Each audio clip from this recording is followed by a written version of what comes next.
Los misterios del Santo Sepulcro.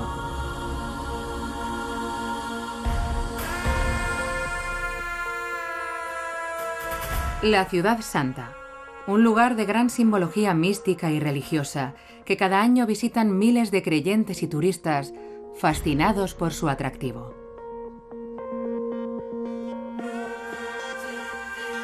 Declarada Patrimonio Mundial por la UNESCO, la Ciudad Vieja, el corazón de Jerusalén, guarda tesoros arqueológicos de valor incalculable, entre ellos el Santo Sepulcro, al que varias confesiones cristianas identifican como el centro del mundo.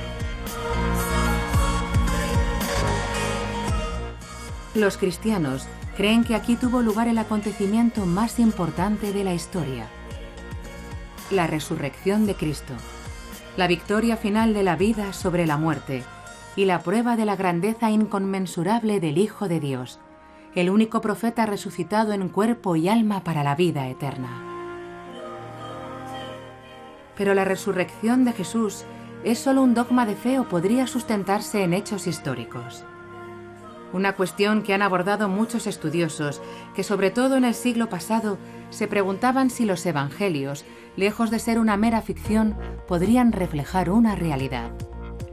Puede que esos documentos se basen en hechos reales, pero hay que examinarlos a la luz de una serie de pruebas científicas para probarlo.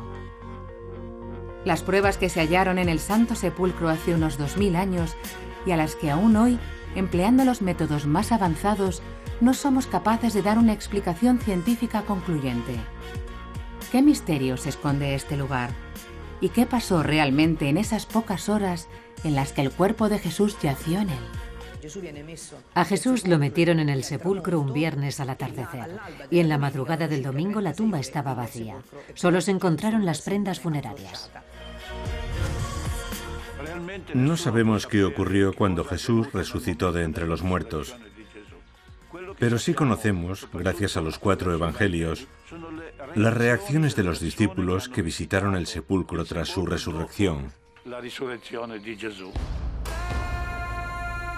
Lo que nos cuentan los evangelios es que el domingo de Pascua, María Magdalena, María, la madre de Santiago, y Salomé acudieron por la mañana temprano a la tumba y descubrieron que el cuerpo de Jesús había desaparecido. Presa del pánico, la Magdalena corrió a decir a Pedro y a Juan que habían robado el cuerpo del Señor. Ambos entraron en el sepulcro y Juan inmediatamente supo que Jesús había resucitado. Según las Escrituras, Juan vio y creyó. ¿Por qué? ¿Qué es lo que vio para estar tan convencido? ¿Qué vio? Vio el sudario y las vendas que cubrían el cuerpo enrolladas en un lugar aparte. Y entonces vio y creyó.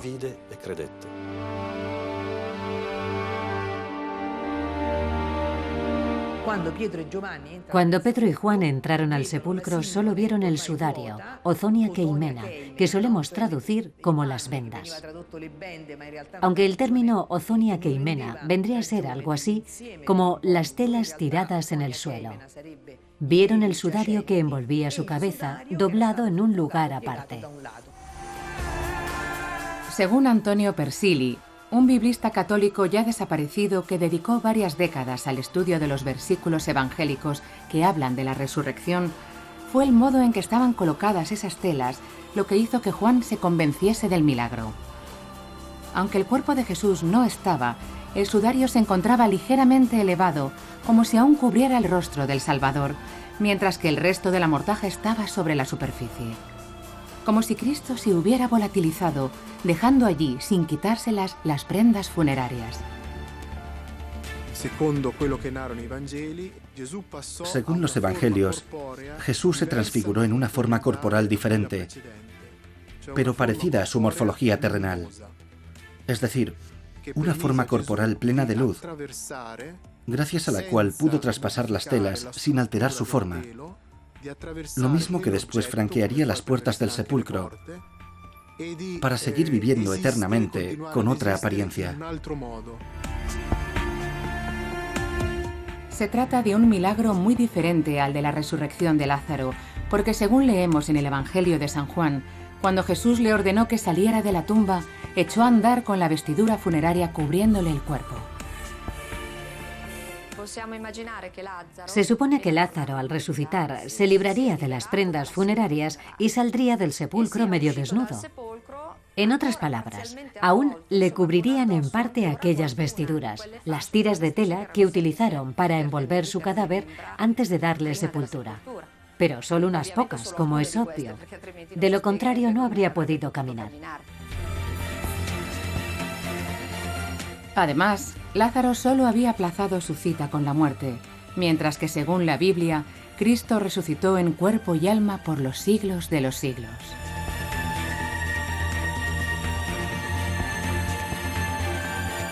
Sin embargo, ¿podemos tomar el relato evangélico, un testimonio escrito y transmitido durante siglos, como un documento histórico fiable? ¿Son los evangelios un conjunto de mitos y leyendas, o más bien la crónica de unos hechos que ocurrieron de verdad? Podemos decir con seguridad que los evangelios canónicos, los 4 evangelios que escuchamos cada domingo en la iglesia, representan el texto mejor documentado que nos ha legado la antigüedad, el relato más fiel de la historia antigua.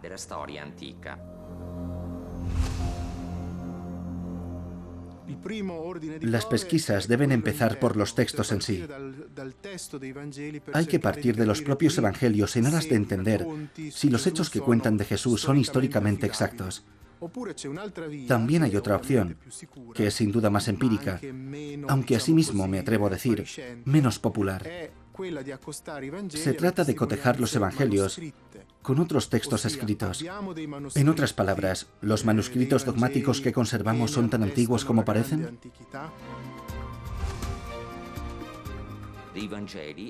Contamos con alrededor de 15.000 manuscritos de los evangelios. Para ser más preciso, 5.300 manuscritos en griego, 8.000 en latín y 2 o 3.000 más en otras lenguas antiguas. Cifras que cobran más valor si tenemos en cuenta que el número de manuscritos que conservamos de la antigüedad grecorromana es menor. Por poner un ejemplo, de las obras de Platón solo hay 11 copias transcritas y de Tácito 2. Hay que advertir que las transcripciones de los manuscritos se hicieron en Roma, Atenas, la Alejandría egipcia, Antioquía y Jerusalén, y todas guardan una gran semejanza entre sí. Sin duda, la concordancia es impresionante. Hay unos cuantos fragmentos de estos manuscritos que se conservan en Oxford, Barcelona, París y Manchester. Son códices de un valor inestimable a la hora de fijar su antigüedad. Gracias a los estudios del difunto papirólogo Carsten Pita Tide, sabemos que estos fragmentos, datados en un principio en el siglo II de nuestra era, podrían haber sido transcritos antes, mucho más cerca de la muerte de Jesucristo. Es un factor fundamental para determinar su fiabilidad, ya que cuanto menos distancia temporal haya entre los autores y los hechos que cuentan, mayor será la probabilidad de que sea un relato verídico.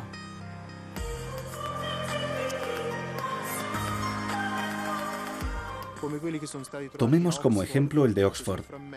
A este fragmento del Evangelio de San Mateo, que fue oficialmente datado sobre el siglo II después de Cristo, le asignó Carsten Pita Tide una nueva fecha en torno al año 70.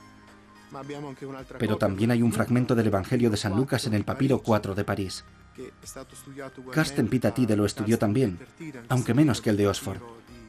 Según la nueva datación, esta copia habría sido transcrita hacia el año 80 después de Cristo.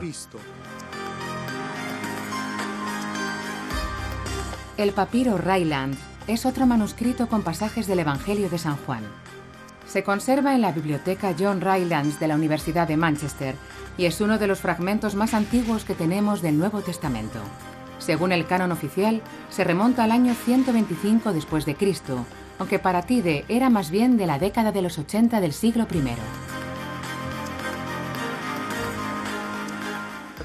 Es más, el Evangelio de San Juan contiene muchos detalles de tipo histórico y arqueológico que sugieren que el apóstol conocía Jerusalén y las tierras de Palestina, particularmente la Ciudad Santa, antes del año 70 después de Cristo. Pero el más importante de todos los restos de papiros es sin lugar a dudas el 7Q5, que fue hallado en 1955 en la séptima cueva de Qumran. El padre José O'Callaghan identificó este fragmento como parte del Evangelio de San Marcos y lo fechó sobre el 50 después de Cristo. Se trata de una fecha próxima a la muerte de Jesús y al relato del manuscrito. De confirmarse la hipótesis del padre O'Callaghan, que falleció en 2011 tras haber sido papirólogo y profesor en la Facultad de Ciencias Bíblicas del Pontificio Instituto Bíblico de Roma, estaríamos ante un hecho extraordinario.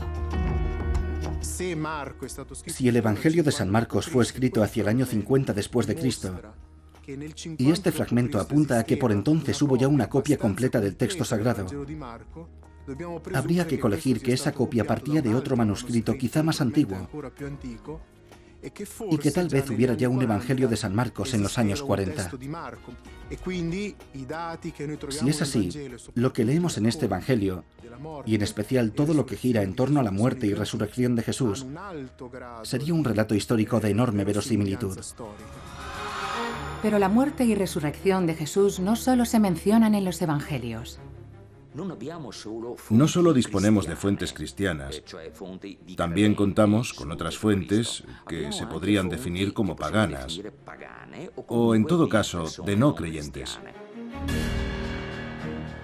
Hablamos de los historiadores Tácito y Suetonio, del filósofo estoico Mara Bar Serapion, pero sobre todo de Flavio Josefo, un judío que vivió en Roma en el siglo I de nuestra era y es autor de la obra Antigüedades Judías, donde hay un texto que los expertos llaman Testimonium Flavianum.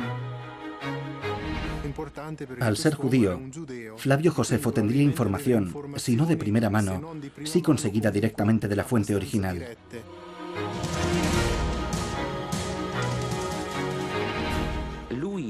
En su escrito cuenta que hubo un hombre llamado Jesús, que era una persona sabia y que llevó a cabo obras maravillosas y extraordinarias, que fue condenado a muerte por aquellos que lideraban al pueblo y que al tercer día resucitó de entre los muertos y se apareció a sus discípulos. Podemos afirmar, por tanto, que hay fuentes históricas solventes que prueban la existencia de Cristo y su resurrección. Se trata de un tema fascinante que en los últimos años se ha convertido en motivo de interés para el ámbito científico. ¿Cómo podemos demostrar empíricamente la resurrección? Quiero decir que si realmente ocurrió, ¿hay alguna prueba física que podamos estudiar analizando algún vestigio de la historia? ¿Qué hallazgos podríamos examinar? Uno de ellos es la Sábana Santa de Turín. Custodiado en la Catedral de Turín, el Santo Sudario es una tela de lino que mide aproximadamente 4,41 metros de largo por 1,12 de ancho. La imagen que muestran el haz y el embés del sudario sugiere la figura de un hombre de unos 30 años, fornido, con pelo largo y barba. La rigidez del cuerpo y la herida del costado de la que emanaron sangre y agua indican que el cadáver silueteado en la síndone fue amortajado en ese trozo de tela tras sufrir un terrible martirio. El hombre que debió de envolver ese sudario padeció la tortura, y más concretamente, la tortura del martirio de nuestro Señor en la crucifixión. Según la tradición, se cree que la Sábana Santa de Turín es la tela que cubrió el cuerpo de Cristo tras su muerte y en el mismo instante de la resurrección. Durante siglos, el sudario recorrió un trayecto que va de oriente hasta occidente, de Jerusalén a Edesa, la actual Sanliurfa en Turquía, y de ahí a Constantinopla hasta llegar a Europa.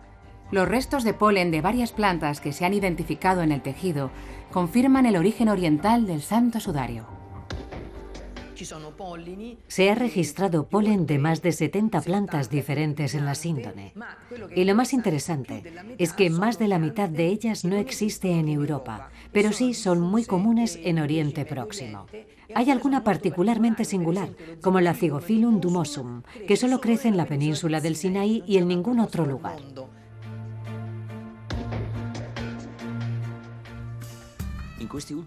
En las últimas décadas se viene aplicando una serie de estudios sobre el polen, la llamada palinología. Se siguen los patrones de esta nueva ciencia que debemos a Frey, un criminólogo suizo que dedicó mucho tiempo al análisis de los restos de polen encontrados en la Sábana Santa, hasta dar con un descubrimiento sorprendente.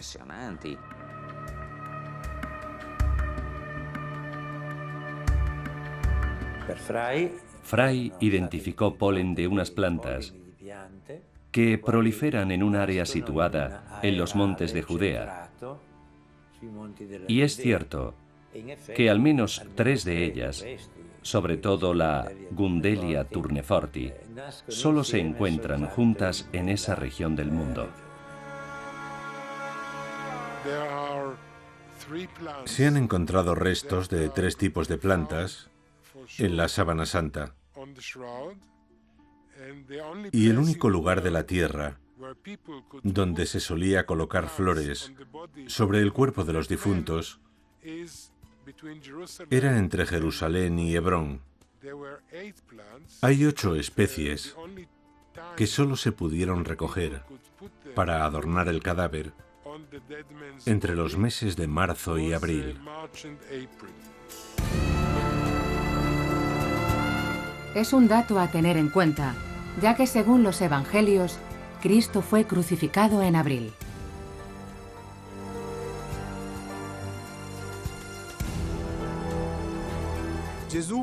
Presumiblemente, Jesús murió el 7 de abril del año 30 después de Cristo. No hay otra figura en la historia de la que podamos determinar la fecha de su muerte con tanta precisión. Tras su muerte, bajaron el cuerpo de Cristo de la cruz y lo amortajaron.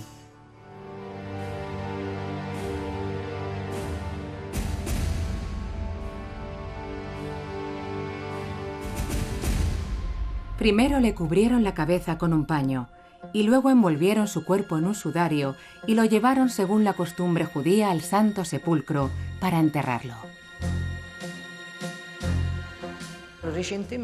Marcia Boy, una investigadora de la Universidad de Palma de Mallorca, botánica especializada en palinología, ha reconocido recientemente que el polen más abundante en el Santo Sudario procede de ciertas especies preciosas que usaban en los entierros los judíos, como por ejemplo el helichrysum. Es una información importante, porque la Sábana Santa es de un tejido nada vulgar, y el hecho de que se usaran especies valiosas de plantas indica que fue un entierro peculiar, nada que ver con los de los delincuentes comunes que eran crucificados. Está demostrado que entonces la ley dictaba que los condenados a muerte fueran arrojados desnudos y sin distintivo alguno a una fosa común. Era un destino fatal, del que Cristo se libró gracias a la intervención providencial de José de Arimatea, a la sazón un destacado miembro del Sanedrín y discípulo en secreto de Jesús, que entró en juego tras la muerte del Salvador. En cuanto el Señor exhaló su último aliento, José de Arimatea pidió a Pilatos el cuerpo del Mesías, y con el permiso concedido, compró la tela para el entierro, al que asistió otro miembro del Sanedrín, Nicodemo, un fariseo que era doctor en la ley de Moisés y a su vez seguidor de Jesús.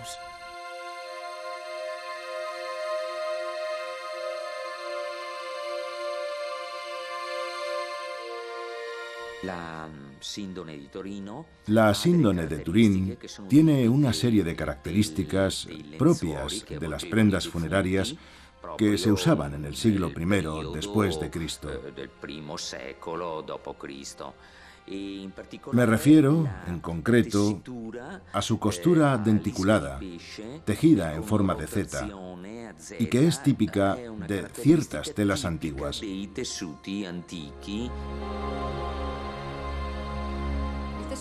El sudario está tejido usando un rollo de tela, y es importante advertir que su tamaño está en perfecta consonancia con ciertas técnicas antiguas de bordado.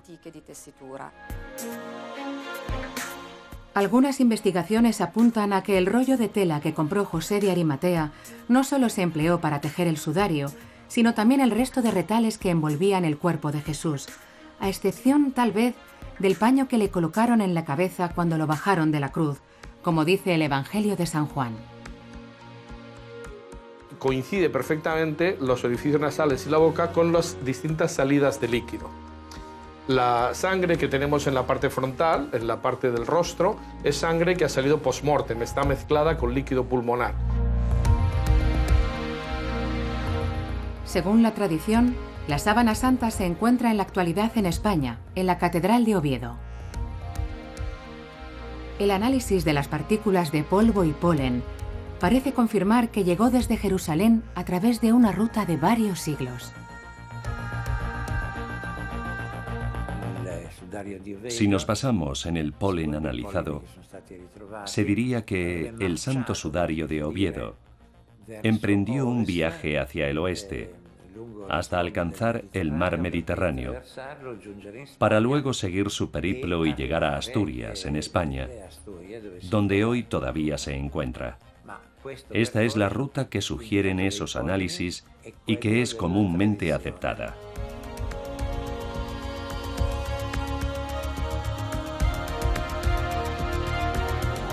En nuestro equipo contamos con un arqueólogo que ha estado 17 años investigando y excavando directamente el Santo Sepulcro en Jerusalén. Conoce perfectamente la composición química, es un terreno calizo, muy rico en aragonito, y esa composición química es exactamente la que hemos encontrado en la zona especialmente de la frente de lo que sería el sudario de Oviedo. Según el dogma cristiano, Jesús cayó y se levantó 3 veces en su subida al Calvario. Si esto es cierto, su rostro podría haberse manchado con la tierra de Jerusalén durante esas caídas. Impregnado con sangre, con sudor, pudo quedar ahí, y una vez aplicado el sudario de Oviedo, pues simplemente hubo una transferencia de material inorgánico. Sería algo semejante a la sábana santa de Turín, en la que también han encontrado restos de tierra. Son restos de tierra mezclados con sangre, a la altura de la nariz y de las rodillas, y que dan fe de que se cayó al suelo. Los talones también están sucios y contienen polvo de los caminos. Pero no es esta la única similitud entre ambos sudarios. El relato evangélico dice que se colocó un velo sobre el rostro de Cristo cuando bajaron su cuerpo de la cruz. En la investigación que hemos realizado sobre los mecanismos de formación de las manchas de sangre nos ha podido determinar qué ha ocurrido o qué pudo ocurrir justo desde el momento en que se puso el sudario sobre el rostro de la persona. Estaba en posición vertical, compatible con una crucifixión.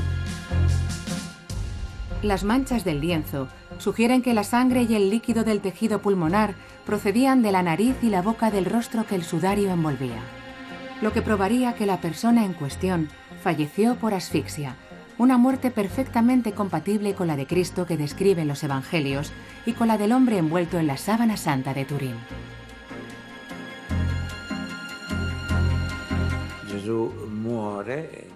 Por lo que sabemos de la muerte por crucifixión, Jesús, tras aguantar un tiempo en la cruz y justo antes de morir, emitió un fuerte grito, lo cual, no hay duda, se debe a un fuerte e intenso dolor en el corazón, propio de alguien que ha sido apaleado, que está herido de consideración y colgado de una cruz, hasta el punto de que su sangre se espesaría y acabaría desarrollando hiperviscosidad, lo que a la postre ocasionaría una hipoxia cardíaca terriblemente dolorosa. De ahí ese grito del que hablan los evangelios.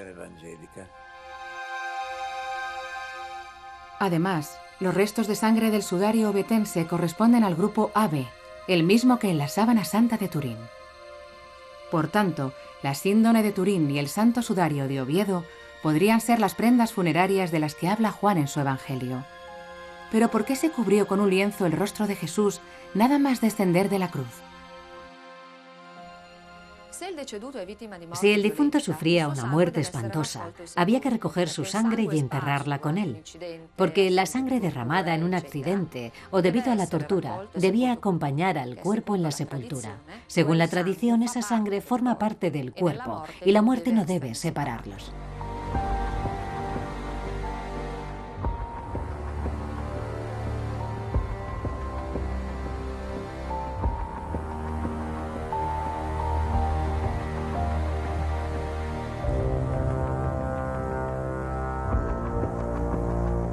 Según la costumbre judía en la época de Jesús, los cadáveres se ungían con agua, ungüentos y perfumes antes del entierro. Asimismo, había que recortar la barba, el cabello y las uñas. Después, se envolvía el cuerpo en un sudario que se rociaba con especias aromáticas.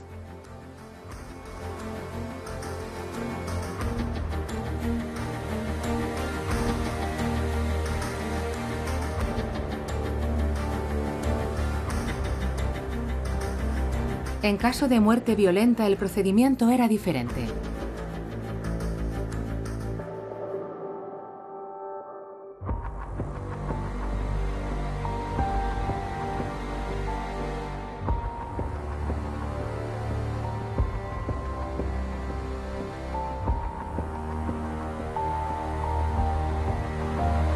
Para que no se perdiera la sangre de la vida, no se limpiaba el cadáver, sino que se envolvía enseguida con las prendas funerarias. De ahí que fuera necesario cubrir con un paño el rostro del Señor y amortajar su cuerpo sin demora.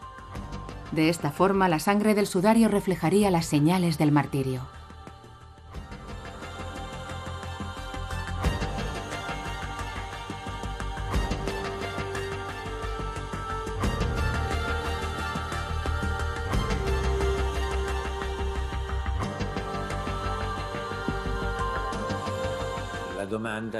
No existe controversia alguna respecto a las heridas sufridas por el hombre de la Sábana Santa de Turín. Las imágenes hablan por sí solas. Según los estudios llevados a cabo hasta el momento, la síndone turinesa envolvía un cadáver, un cuerpo rígido. Solo hay que fijarse dónde convergen las puntas de los pies. También se aprecian unas nalgas redondeadas, no planas, lo que evidencia que era un cuerpo yerto, un cadáver. Está claro que la víctima padeció el martirio de la crucifixión. Una señal inequívoca es el rastro que dejaron las heridas de los clavos en sus muñecas, no en las manos, como sostiene la tradición cristiana. Desde una perspectiva anatómica sería imposible, ya que las palmas de las manos no soportarían el peso del cuerpo. Y otra prueba más serían las heridas de los clavos en los pies de la víctima. Podemos ver restos de sangre, por ejemplo, en la zona de los pies del anverso, y heridas ocasionadas por clavos en la misma zona del reverso. También hay rastros de heridas en los brazos, en concreto en las muñecas. No hay duda de que la sangre de la tela es humana.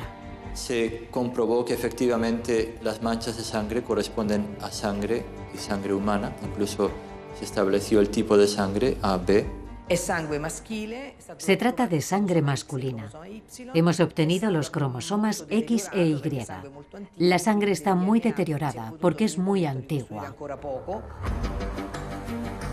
El hombre del Santo Sudario fue flagelado, y el número de latigazos que recibió está en consonancia con lo que cuentan los evangelios, pues supera con creces la cantidad que se infligía a cualquier otro condenado a muerte del que se tenga noticia histórica.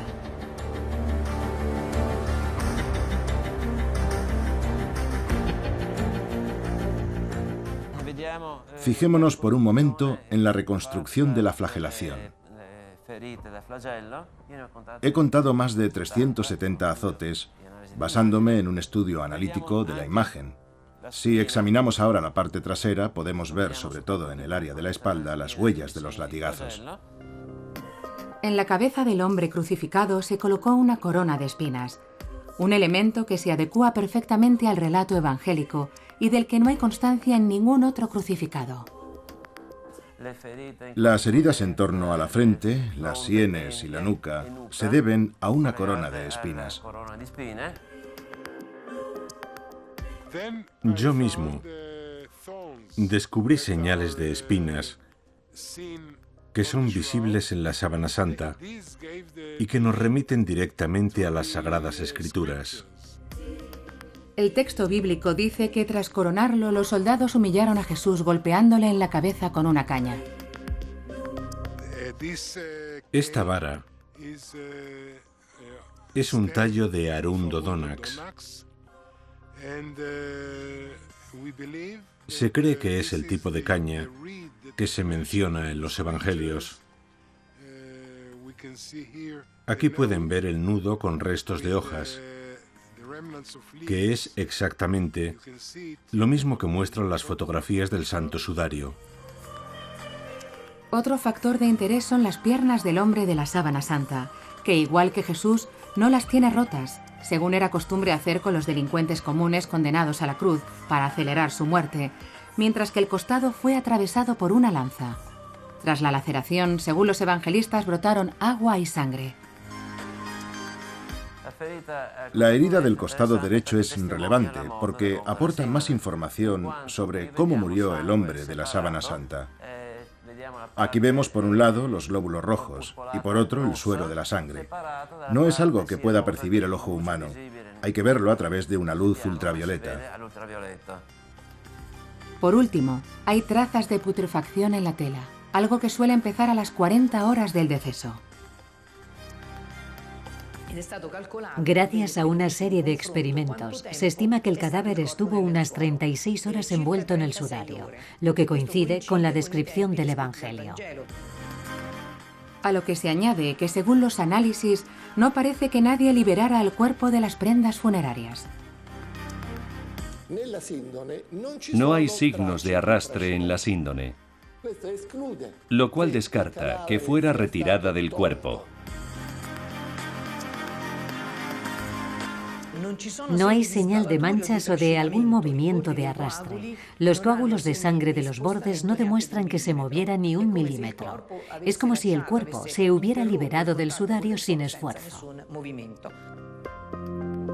Así pues, ¿podemos afirmar que la Sábana Santa que se conserva en Turín es el mismo sudario empleado para cubrir el cuerpo de Cristo hace 2000 años?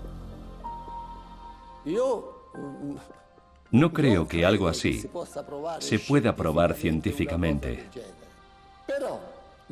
Pero juntando todas las piezas, todas las características de la síndone que han sido objeto de estudios recientes, me atrevo a sugerir sin ningún problema que es bastante probable que estemos hablando de la misma persona.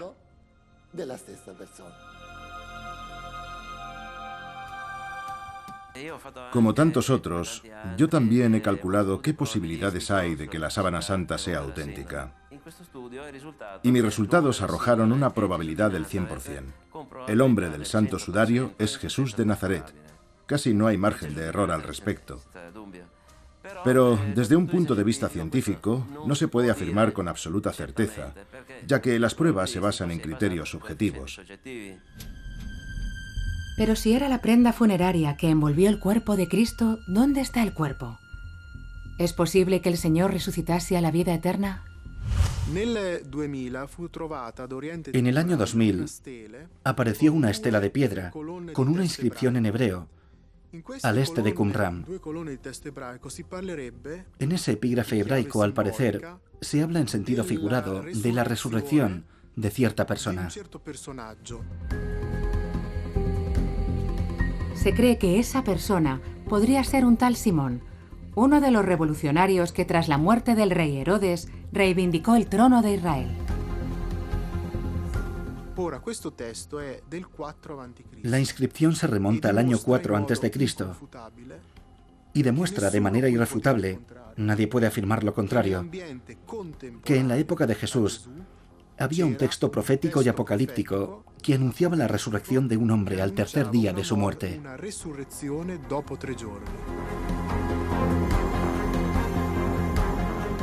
El texto transmite una frase del arcángel Gabriel que dice: «Dentro de 3 días vivirás».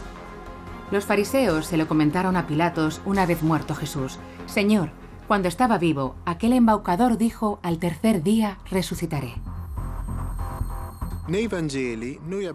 En los textos evangélicos hallamos las claves para entender un poco qué pudo suceder en el sepulcro. Tenemos el célebre pasaje de la Transfiguración, que figura en los 3 evangelios sinópticos. El hecho de que la mencionen los 3 significa que ocurrió de verdad. No hay duda. Según los evangelios sinópticos, un día Jesús, delante de los apóstoles Pedro, Santiago y Juan, se transfiguró. Sus ropajes se volvieron radiantes y aparecieron los profetas Elías y Moisés. Leemos en el Evangelio de San Mateo: «Y resplandeció su rostro como el sol, y sus vestidos se hicieron blancos como la luz».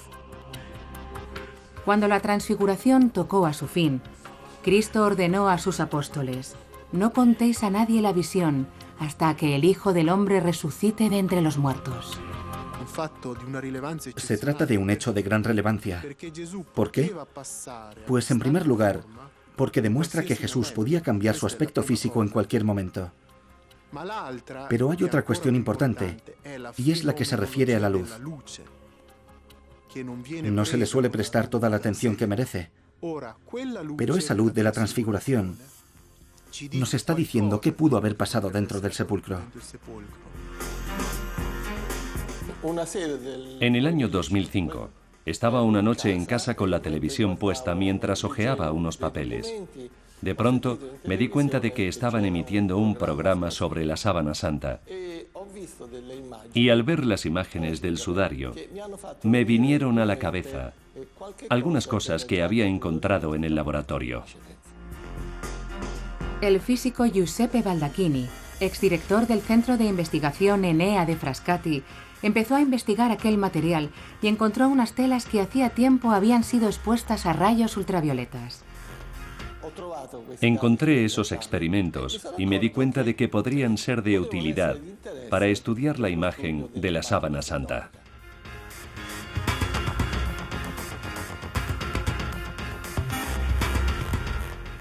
El análisis microscópico de los tejidos que coloreamos con el láser guardaba semejanza con la sábana santa, así que usamos un láser de excímeros para reproducir una coloración similar a la del Santo Sudario.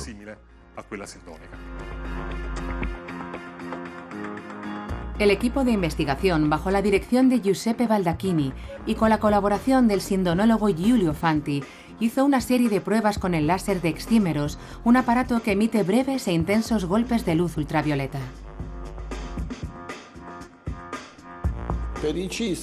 Que quede claro que en Frascati disponemos de láseres de excímeros que están entre los mejores no solo de Italia, sino de toda Europa. Hay pocos en el mundo que tengan más potencia que los nuestros. Así que creo que nuestro equipo era el idóneo para acometer aquel propósito.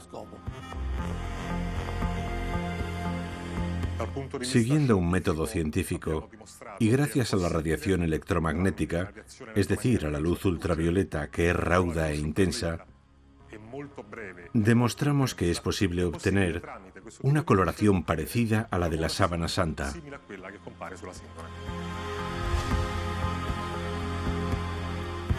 Hasta la fecha, no hemos sido capaces de reproducir la imagen del cuerpo que aparece en la sábana santa. Sus características son tan peculiares que no hemos logrado aún representarlas.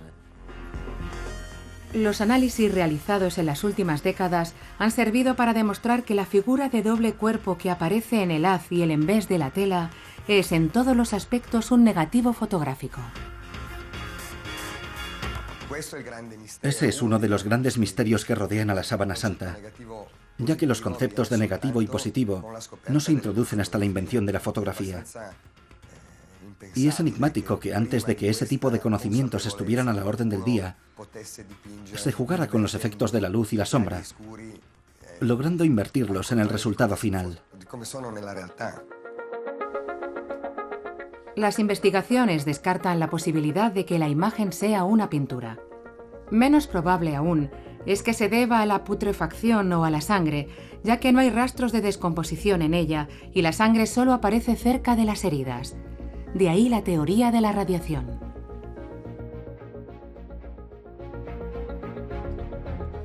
Y ahí tenemos la primera de las grandes conclusiones.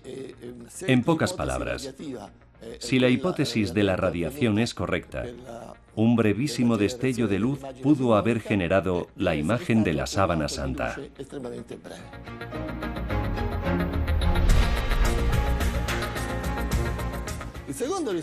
La segunda es que ese fogonazo debió de ser potente, pero tampoco demasiado. Dicho de otra manera, estamos ante un efecto umbral, en el que si la energía es de unos pocos millones de vatios, no pasa nada.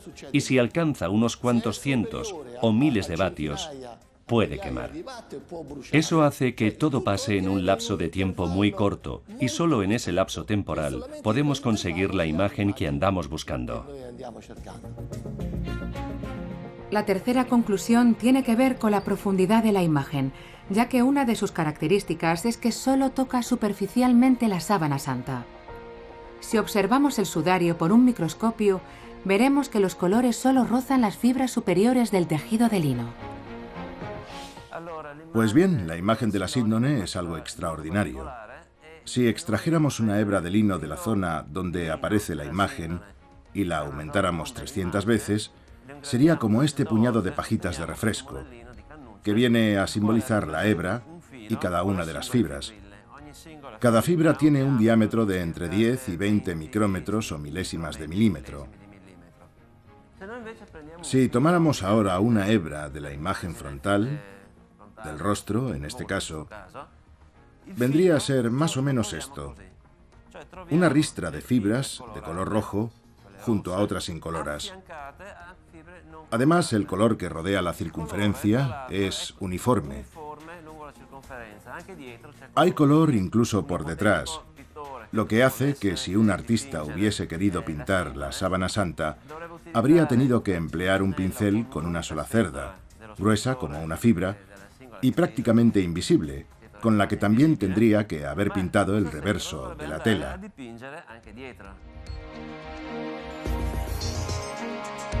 Por otra parte, el misterioso pintor no debería haber usado un pigmento normal, sino un ácido invisible, y habría tenido que pintar una fibra sí y otra no, pues en la imagen conviven fibras que tienen color con otras que no.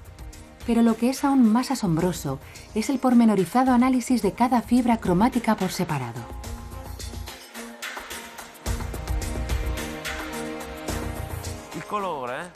Solo hay color en la primera capa de la fibra de lino, que tiene 0,2 milésimas de milímetro de espesor. La celulosa interior es incolora, así que supondría un desafío colorear la imagen y lograr algo parecido a la figura de la síndone. Existe un maravilloso chispazo de energía presente solo en el cromatismo del exterior de la tela, sin penetrar más adentro. También hemos descubierto que si disminuimos la longitud de onda a menos de 300, la radiación incide con menos profundidad y de forma paulatina se acerca al nivel de perforación de la imagen del santo sudario. Esta es otra de las conclusiones que confirma la hipótesis de la radiación.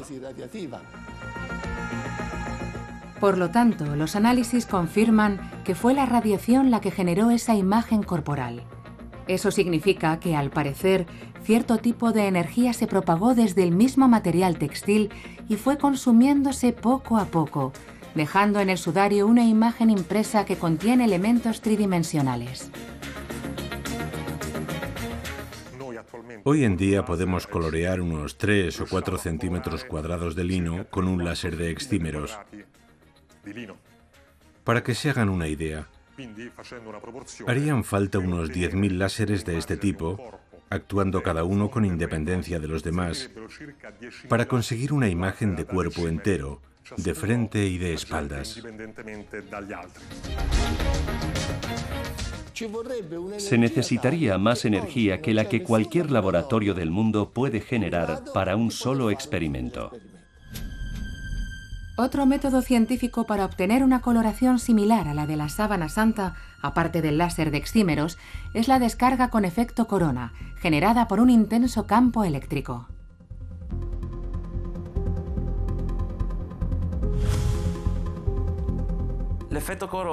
El efecto corona se relaciona con la electricidad que se produce cuando hay campos eléctricos de gran intensidad, lo que genera un ambiente ionizado. A su vez, esa ionización habría desencadenado una reacción química en el santo sudario al nivel de las fibras, que podría haber inducido la oxidación y la deshidratación típicas de la figura anatómica.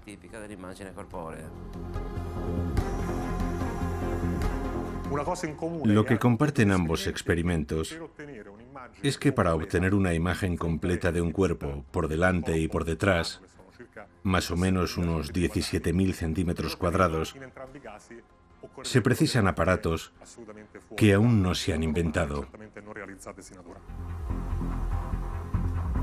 Pero si con la tecnología de hoy en día no disponemos de la potencia suficiente para crear la imagen de la sábana santa, ¿qué fuente de energía la hizo posible hace 2000 años? ¿Y qué pasó con el cuerpo que envolvía el sudario? Algunos investigadores sugieren un terremoto. De hecho, los evangelios mencionan que hubo un gran terremoto cuando Cristo resucitó. El domingo después de Pascua, las mujeres se acercaron al Santo Sepulcro con la intención de ungir con aceites el cuerpo del Señor. Debemos tener en cuenta que la ley judía dictaba que al tercer día se debía regresar al lugar del entierro para comprobar que el cuerpo seguía ahí.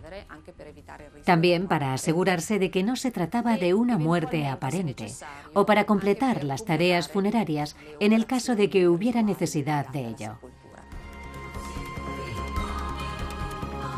El cuerpo de Jesús se preparó rápidamente para las honras fúnebres, en las pocas horas que mediaron entre su muerte y el comienzo de la fiesta de la Pascua.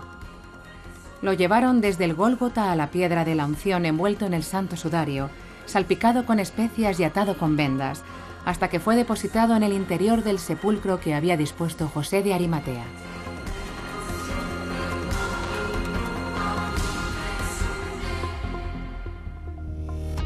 Cuando las mujeres se acercaron a este lugar, hubo un terremoto, y dicen las Escrituras que un ángel del Señor bajó del cielo, quitó la piedra de la puerta del sepulcro y se sentó sobre ella. Hay quien sostiene que ese terremoto pudo haber ocasionado una compresión del estrato de cuarzo, que a su vez habría generado un efecto piezoeléctrico capaz de formar campos eléctricos de una gran fuerza. Sin embargo, las investigaciones más recientes demuestran que no hay capas de cuarzo en las cuevas y en el subsuelo de Jerusalén.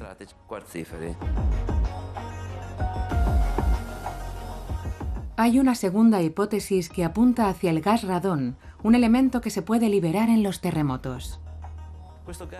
El gas radón, que es muy radiactivo, ioniza el medio ambiente y puede generar campos eléctricos de enorme intensidad.